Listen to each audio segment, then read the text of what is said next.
अरे नहीं यार उसको ये रोज कहा करो आज पक्का रोज मुझे कण ध्यान तो करे बीजा जितने मैं फैला लाया अरे हम कहीं जा जो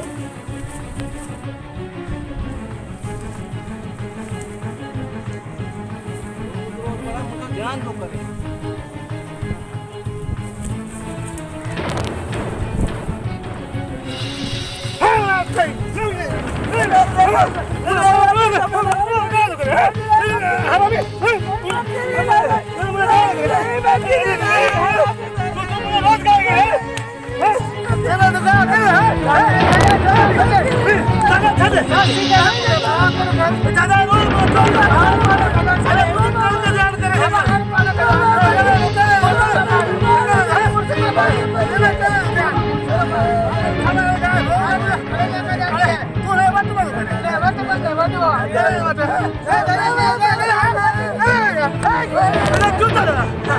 अरे कुछ डालिए पेट का मुझे